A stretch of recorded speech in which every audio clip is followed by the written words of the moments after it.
तो मैं Manmohan Singh Rajawat radiant ranker YouTube channel पर आपका बहुत बहुत स्वागत करता हूं।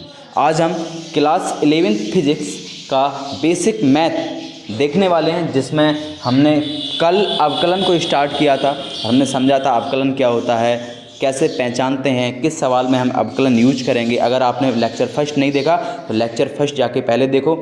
आज हम अवकलन के कुछ सूत्र यानी फॉर्मूलेज देखने वाले हैं, राइट, जो हमें यूज करना है आगे सवालों में, डेरिवेशनों में। ठीक है, तो सीधा स्टार्ट करते हैं। तो पहला जो फॉर्मूला है वो है, अगर मान के चलो कोई फलक है, फंक्शन है y बराबर x की पावर n, इसका अगर हमें डिफ्रेंशिएशन करना है, अवकलन निकालना है, तो इसका आंसर होता है n x की पावर n माइनस 1, राइट।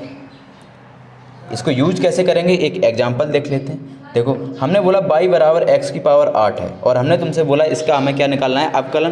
तो तुम बोलोगे dy अपॉन dx कितना होगा, बोलो। सबसे पहले क्या करना है, अगर जो घात n है तो उसी घात से पहले तो इसको मल्टीप्लाई करना है। तो हमने बोला 8 है तो 8 का इसमें मल्टीप्लाई करना है, राइट। फिर इसकी घात में से 1 कम कर दिया हमने, तो 1 कम कर दिया। देखो, तो 8x की पावर 7 बची, ये हमारा करेक्ट आंसर है, राइट। आई होप आपको इतनी बात समझ में आ गई होगी। एक एग्जांपल और ले लेते हैं जिससे थोड़ी सी फील और आए। तो y बराबर, अगर मान के चलो x बराबर x की घात 16 है, तो हमने बोला dy अपॉन dx कितना होगा, 16x की घात 16 माइनस 1, मतलब 16x की घात 15, राइट। आर यू गेटिंग और नॉट, राइट। स्टार्ट करें, अरे आगे बढ़ें। ठीक है, हमारा जो सेकंड फार्मूला है वो कौन सा है, बोलो। y बराबर अंडर रूट एक्स, और इसी को हम x की पावर 1/2 लिख सकते हैं। बिल्कुल सही है, क्योंकि अंडर रूट का मतलब 1/2 होता है। अब ये कोई फार्मूला नहीं है, ये तो एक सवाल है, लेकिन इसका रिजल्ट हमें सीधा सीधा याद होना चाहिए। तो इसका आंसर कितना होता है, अगर हम dy अपॉन dx निकालें तो तुम क्या बोलोगे, 1/2 x की पावर 1/2 में से 1 माइनस करो, तो ये कितना होगा, 1/2 x की पावर माइनस 1/2, और इसको अगर हम नीचे लेके आएंगे तो अंडर रूट एक्स आ जाएगा। तो इसका मतलब d under root x upon d x की बात करें तो इसका आंसर कितना आता है, 1/2 अंडर रूट एक्स। इसको भी याद करना, राइट। थर्ड अगर हम बात करें, अच्छा एक चीज़ बताओ कि अगर हम डिफ्रेंशिएट करें किसी कांस्टेंट नंबर को, y बराबर अगर c है, c क्या है, एक अचर संख्या है। अब अचर संख्या है तो अचर संख्या का मान तो फिक्स होता है। अच्छा, अगर इसका मान फिक्स है तो इसमें कोई परिवर्तन या फिर चेंज नहीं होगा। अगर इसमें चेंज ही नहीं होगा तो फिर इसकी दर, परिवर्तन की दर तो 0 होगी। तो इसका मतलब हमेशा ध्यान रखना है, एक अचर संख्या का अवकलन कितना होता है, 0, राइट। इसका आंसर कितना होगा, 0। फॉर एग्जाम्पल, अगर हमने तुमसे बोला y बराबर 7 है तो इसका डिफरेंशिएशन कितना होगा, 0 होगा। क्यों, 7 तो एक फिक्स नंबर है और इसमें अगर कोई परिवर्तन नहीं हो रहा है तो फिर यहाँ परिवर्तन की दर निकालने का कोई मतलब है ही नहीं। तो इसका परिवर्तन की दर कितनी होगी, 0। ठीक है, नेक्स्ट अगर हम फोर्थ की बात करें तो हमने बोला y बराबर e की पावर x है। कितने, बोलो, e की पावर x, एक्सपोनेंशियल फंक्शन होते हैं। तो y बराबर e की पावर x है, अगर हम इसका डिफ्रेंशिएशन करें तो आंसर कितना आएगा, e की पावर x ही आएगा। नेक्स्ट अगर हम बोलें कि y बराबर a की पावर x है तो तुम बोलोगे इसका आंसर कितना होगा, बोलो, dy अपॉन dx होगा a की पावर x ln x, ठीक है, a की power x ln x, right. Next अगर हम बात करें लॉगरिथमिक फंक्शन की बात करें तो अगर y बराबर log e की पावर x है, ध्यान रखना इसी को हम ln x बोलते हैं, ln x। जब बेस e होता है इसको हम ln x ही बोलते हैं। तो इसका आंसर होता है d ln x upon dx बराबर कितना होगा, 1/x। इसका आंसर कितना होता है, 1/x। अच्छा, नेक्स्ट की बात करें हम तो अगर y बराबर log a की पावर x है। अब यहाँ थोड़ा सा डिफरेंस है, यहाँ क्या है कि यहाँ जो बेस है वो a है, यहाँ कितना था, e था। तो इसका आंसर कितना होगा, dy अगर dx की बात करें तो यहाँ होता है a की power x ln a, right. ये आंसर होता है। आर यू गेटिंग और नॉट। तो ये 6 फॉर्मूले हैं जो हमें याद रखने हैं, राइट। अब हम नेक्स्ट फार्मूले की बात करते हैं, जो कि ट्रिग्नोमेट्रिक फंक्शन का जब हम अवकलन करेंगे तो उनके सूत्र क्या होते हैं, उनके फार्मूलेज क्या होते हैं, उनके बारे में बात करते हैं। तो अब हम नेक्स्ट बात करते हैं मैट्रिक फंक्शन की, मतलब त्रिकोणमिति फलक। त्रिकोणमिति फलक का जो डिफरेंशिएशन होता है वो क्या होता है। तो अगर हमने तुमसे बोला कि अगर हम डिफरेंशिएशन निकालेंगे dy upon d x sine x का, तो साइन एक्स का क्या होता है, कॉस एक्स। क्या होगा बोलो, कॉस एक्स, राइट है। ये पहला फॉर्मूला है। अब सेकंड है कि अगर हमें डिफरेंशिएशन करना है कॉस एक्स का तो कितना होगा, तो होगा माइनस साइन एक्स, ठीक है, माइनस साइन एक्स। थर्ड अगर हम बात करें, अगर डिफरेंशिएशन हमें निकालना है टेन एक्स का, तो टेन एक्स का अगर हम निकालेंगे तो कितना होगा, बोलो बोलो जल्दी बताओ, सेक स्क्वायर एक्स। कितना होगा, सेक स्क्वायर एक्स। अच्छा, अगर हम डिफरेंशिएशन निकालें कॉट एक्स का तो कितना होगा, बोलो minus cosec square x, right. अब नेक्स्ट फिफ्थ, अगर हम डिफरेंशिएशन निकालें सेक एक्स का तो यहाँ कितना होगा, बोलो sec x into tan x, sec x into tan x, right.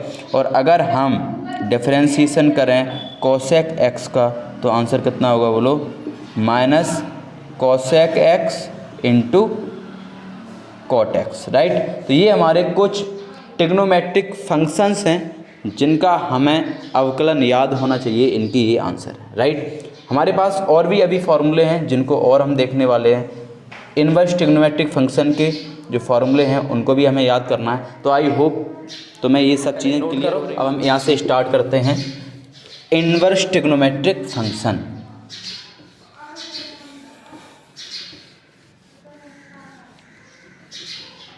Inverse trigonometric function, तो अब कुछ फॉर्मूले देख लेते हैं इनवर्स ट्रिग्नोमेट्रिक फंक्शंस की। अब इनवर्स ट्रिग्नोमेट्रिक जो फंक्शन है ये पूरा तुम्हारा 11th में मैथ में चैप्टर है। अब उनके कुछ फलक हैं, फंक्शंस हैं, उनका हम सिर्फ डिफरेंशिएशन का यूज है, हमें फिजिक्स में ITF नहीं पढ़ना, इनवर्स ट्रिग्नोमेट्रिक फंक्शन पूरा नहीं पढ़ना, हमें जितना यूज है हम वो तुम्हें समझा देते हैं, कोई टेंशन वाली बात नहीं है। जैसे अगर हम पहले बोलें तुमसे, अगर हमें डिफरेंशिएशन करना है साइन इनवर्स एक्स का, राइट, साइन एक्स और साइन इनवर्स एक्स ही अलग अलग चीज़ें, ठीक है। तो अगर हम तुमसे बोलें इसका आंसर कितना होता है, 1/√1 माइनस एक्स स्क्वायर। अगर हमने तुमसे बोला डिफरेंशिएशन बताओ कॉस इनवर्स एक्स का तो तुम बोलोगे -1/√1 माइनस एक्स स्क्वायर, ठीक है। थर्ड है, अगर हम तुमसे बोलें डिफरेंशिएशन बताओ टेन एक्स का, टेन इनवर्स एक्स का, ठीक है, तो टेन इनवर्स एक्स का होगा 1/1 plus x square, right. Fourth अगर हम बात करें डिफरेंशिएशन बताओ हमें कॉट इनवर्स एक्स का तो तुम बोलोगे -1/1 प्लस एक्स स्क्वायर, राइट। अब नेक्स्ट है, अगर हम तुमसे बोलें what is the differentiation of sec inverse x तो तुम बोलोगे 1/x√x²-1, राइट। आई होप आपको इतनी बात समझ में आ रही होगी। नेक्स्ट अगर हम तुमसे पूछें कि what is the differentiation of cosec inverse x, cosec inverse x तो तुम बोलोगे -1/x√x²-1। यहाँ मॉड भी लगता है, राइट, दोनों में, लेकिन तुम अभी तुम्हें मॉड आउट के बारे में कुछ नहीं पता, तुम सीधा ऐसे याद करना 1/x√x²-1। आई होप आपको इतनी बात समझ में आ गई होगी। तो ये हमारे पास कुछ 10-15 फॉर्मूलेज हैं जो तुम्हें याद करने हैं, जिनसे हमारे सवाल होंगे। डिफरेंशिएशन की कुछ नियम होते हैं, उनके बारे में जान लेते हैं कि वो नियम, वो रूल्स क्या होते हैं। तो सबसे पहले अगर कुछ रूल्स हैं उनके बारे में हम देख लेते हैं कि अगर रूल्स नंबर फर्स्ट कि अगर y बराबर c(f(x) है, मतलब अगर कोई फंक्शन है f(x) और उसके पहले c एक कांस्टेंट नंबर और लिखा है, ठीक है, तो उसको हम डिफरेंशिएशन कैसे करेंगे। तो उसका अगर हम डिफरेंशिएशन करना है तो हमेशा ध्यान रखना उस c नंबर से हम बिल्कुल नहीं बोलेंगे जैसा लिखा है वैसे ही लिखा छोड़ देंगे, हमें डिफरेंशिएशन सिर्फ क्या करना है f(x) का, राइट है। आर यू गेटिंग और नॉट, इतनी बात क्लियर है, आ रही समझ में, ठीक है। तो जैसे अगर हमने फॉर एग्जाम्पल अगर हमने तुमसे बोला कि एक एग्जाम्पल से समझाएं तो y बराबर अगर 7x⁻³ है तो अब तुम्हें यहाँ दिखाई दे रहा होगा x⁻³ तो हमने ऐसा कुछ पहला फार्मूला पढ़ा था x⁻n वाला, राइट। क्या होता था, बोलो d/dx एक्स की पावर एन कितना होता है, एन एक्स की पावर एन माइनस वन। तो हमें ये तो दिखाई दे रहा है यहाँ जो ये टर्म है इसमें तो ये वाला फार्मूला लग जाएगा। अब 7 और लिखे हैं तो 7 को हम ऐसे ही कैसे छोड़ देंगे, जब हम d y upon d x करेंगे तो 7 हम लिखेंगे d upon d x x की पावर क्यूब, मतलब हमें सिर्फ एक्स की पावर क्यूब को फिर एक्स की घात 3 को वाला जो टर्म है इसी को सिर्फ डिफ्रेंशिएट करना है। तो बराबर 7 इंटू 3 एक्स की पावर 3 माइनस 1 यानी कि 21 एक्स की पावर 2, ये आंसर आ गया। आर यू गेटिंग और नॉट? आई होप आपको इतनी बात समझ में आ रही होगी कि जब जब हमें किसी फंक्शन के पहले, किसी फलक के पहले अगर कोई कांस्टेंट टर्म मतलब अचर संख्या लिखी दिखाई देती है तो हम उस कांस्टेंट टर्म को छोड़ देंगे, हमें सिर्फ क्या डिफ्रेंशिएट करना है, जो फंक्शन है फलक है उसी को, राइट? आर यू गेटिंग और नॉट? एक एग्जांपल और ले लेते हैं। जैसे अगर हमने तुमसे बोला कि y बराबर 5 sin x है, राइट? 5 sin x है, तो तुम बोलोगे अभी हमने कुछ देर पहले sin x का डिफ्रेंशिएशन पढ़ा था, कितना था, cos x, ठीक है। तो अब यहाँ 5 और हैं, तो इसका मतलब हम क्या करेंगे, d y upon d x. हमने अभी तुमसे क्या बोला था, इस नियम के हिसाब से अगर किसी फंक्शन, किसी फलक के पहले अगर कोई कांस्टेंट नंबर लिखा है मल्टीप्लाई में, तो उस कांस्टेंट नंबर को, उस अचर संख्या को हम ऐसे कैसे लिखेंगे, हमें सिर्फ और सिर्फ डिफ्रेंशिएट क्या करना है, उस फलक को, उस फंक्शन को, राइट? तो अब हमें पता है 5 ऐसे ही लिखेंगे और डिफ्रेंशिएशन ऑफ साइन एक्स क्या होता है, इसका आंसर कितना होगा, हमने अभी पढ़ा था कितना, cos x, तो 5 cos x, तो यही आंसर हो गया। आई होप आपको इतनी बात समझ में आ रही होगी। आर यू गेटिंग और नॉट? राइट है, आगे बढ़ाएं, ठीक है।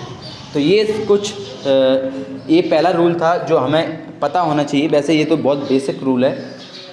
चलो नेक्स्ट यहाँ देख लेते हैं, ये नोट कर लिए, मैं आशा करता हूँ तुमने ये सब नोट कर लिए होंगे, ठीक है।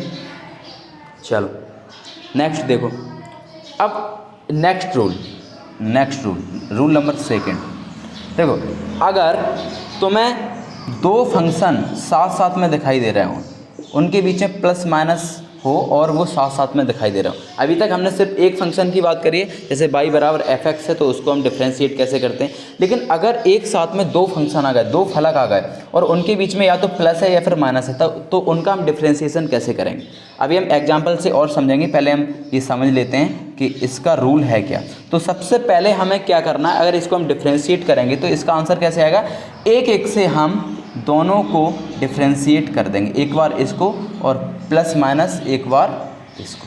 ये तो आसान है, कुछ नहीं करना है इसमें।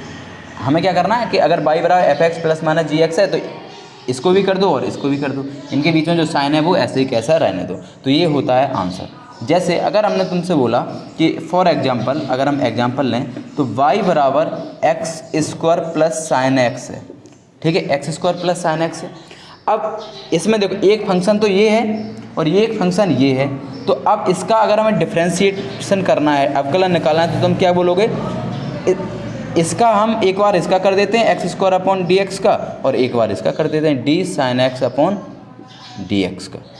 तो इसका कितना होगा बोलो, 2x की पावर 1 प्लस इसका साइन एक्स का cos x होता है, तो आंसर ये हो गया d y upon d x कितना हो गया, 2x plus cos x। I hope आपको इतनी बात समझ में आ रही होगी, सही है, आगे बढ़ें।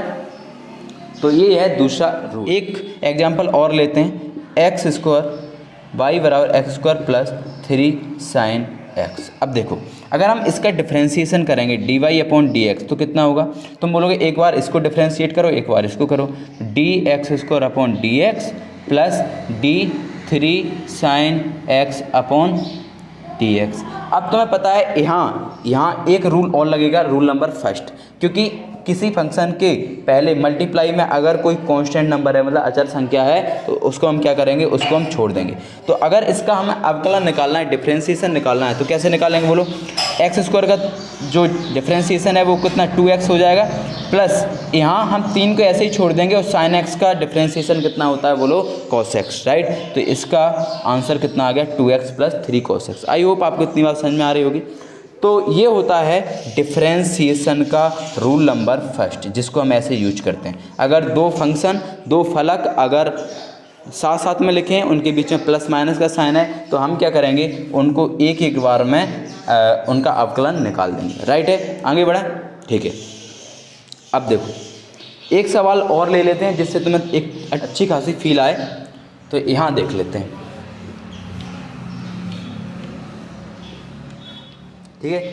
तो हम ये y बराबर 3x³ plus 3 sin x minus 5 log x, इस सवाल को और देख लेते हैं जिससे तुम्हें थोड़ी सी फील और आए कि हम सेकंड वाला जो रूल है उसको हम कैसे यूज करेंगे।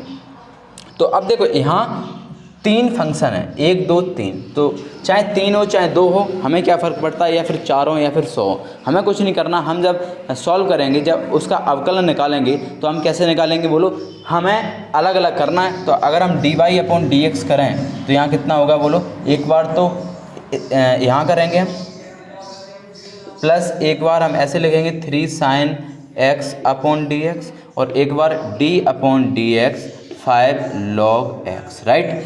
अब यहाँ रूल नंबर फर्स्ट भी लगेगा क्योंकि यहाँ 3 है और 3 क्या है, एक अचर संख्या है। तो यहाँ 3 बोलो इंटू 3x², राइट, प्लस यहाँ देखें तो 3 sin x का कितना होता है cos x minus log x का 1/x, तो 5 इंटू 1/x, राइट। तो ये आंसर कितना होगा 9x² plus 3 cos x minus के 5/x। आई होप आपको इतनी बात समझ में आ रही होगी, ये हमारा करेक्ट आंसर है। तो अगर हमें जब अवकलन निकालना है क्लास 11th में, जो हमारा अवकलन का टॉपिक है, इसमें अगर 3 फंक्शन आते हैं, 3 अगर फलक आते हैं तो उनको हम कैसे करेंगे, उनको हमें अलग अलग करना है रूल नंबर सेकंड के हिसाब से। जब y बराबर fx प्लस माइनस gx आता है तो हम क्या करेंगे, इनका अवकलन कैसे निकालेंगे, एक बार हम fx का, जो fx एक फलक है, इसको डिफ्रेंशिएट करेंगे और सेकंड में gx को डिफ्रेंशिएट करेंगे। तो अब जरूरी नहीं है कि ये जो 2 फलक हैं 2 ही आएँ, यहाँ बहुत सारे 3 भी आ सकते हैं, 4 भी आ सकते हैं, और इसी हिसाब से हम जो अवकलन है इसको निकाल देंगे। आई होप आपको इतनी बात समझ में आ रही होगी, राइट। आगे बढ़ें, अब हम देखते हैं रूल नंबर 3, ठीक है। रूल नंबर 3 की हम बात कर लेते हैं कि रूल नंबर 3 क्या है। अभी हमने क्या देखा, पहले तो एक फंक्शन के साथ में एक अचर संख्या मल्टीप्लाई में थी तो उसको कैसे करते हैं। दूसरा 2 फलक अगर साथ में आ जाए, उनके बीच में साइन प्लस माइनस का है तो कैसे करेंगे। और तीसरा रूल है कि अगर y बराबर fx इंटू gx आ जाए, मतलब जब 2 फलक के बीच में साइन का हो मल्टीप्लाई का, अगर 2 फलक के बीच में साइन मल्टीप्लाई का है तो हम कैसे करेंगे। देखो इसका अगर हम डिफ्रेंशिएशन करेंगे, इसका अगर हम अवकलन निकालेंगे तो सबसे पहले क्या करना है, पहले फंक्शन को छोड़ दो, दूसरे का डिफ्रेंशिएशन निकाल दो, राइट, फिर प्लस, अब दूसरे फंक्शन को छोड़ दो और पहले का डिफ्रेंशिएशन कर दो, राइट। तो ये है हमारा रूल नंबर 3 कि जब 2 फंक्शन आपस में मल्टीप्लाई में आ जाएं तो हमें इसका यूज करना, राइट है। अब जैसे एक हम एग्जांपल से समझने की कोशिश करें, इस बात को अगर हम एक एग्जांपल से समझने की कोशिश करें तो x² log x, राइट। ये 2 फंक्शन है, ये की वाला फंक्शन, ये की वाला फंक्शन, अब इनके बीच में साइन का है मल्टीप्लाई का। तो अब हम रूल नंबर 3 को यूज करेंगे। क्या बोलता है रूल नंबर 3 कि जब 2 फलक के बीच में, जब 2 फंक्शन के बीच में मल्टीप्लाई का साइन हो तो हम इसी रूल नंबर 3 के हिसाब से इसका अवकलन निकालेंगे, इसको डिफ्रेंशिएट करेंगे। देखो कैसे करते हैं। अब हम dy/dx किया हमने, तो हम बोलेंगे पहले फंक्शन को छोड़ दो, तो x² को हमने छोड़ दिया ऐसा ही कैसा, दूसरे फंक्शन का डिफ्रेंशिएशन निकाल दो तो log x/dx प्लस, अब दूसरे फंक्शन को छोड़ दो तो log x, और अब पहले फंक्शन का डिफ्रेंशिएशन निकालना है तो d/dx x², राइट। इसका आंसर कैसे निकालेंगे, x² differentiation of log x कितना 1/x होगा, प्लस और log x को ऐसे ही छोड़ दिया हमने और x² का कितना होगा 2x। आई होप आपको इतनी बात समझ में आ गई होगी। x से x कैंसिल, मतलब x plus log x into 2x, right. ये हमारा आंसर आ गया। आर यू गेटिंग और नॉट, सही है। तो ऐसे हमें, इतने आसान है हमारे ये सवाल और ऐसे ही हमें करने हैं। अब हम अगली क्लास में देखेंगे कुछ 1-2 रूल और बचे हैं, इसके साथ में हमारा अवकलन ख़त्म होता है। 1-2 थोड़ी बहुत प्रैक्टिस कराएंगे क्वेश्चन की और इसके बाद हम अपना एक नए टॉपिक के साथ जो बेसिक मैथ में हमें पढ़ना है उसके तरफ बढ़ेंगे, right. So thank you very much, love you all.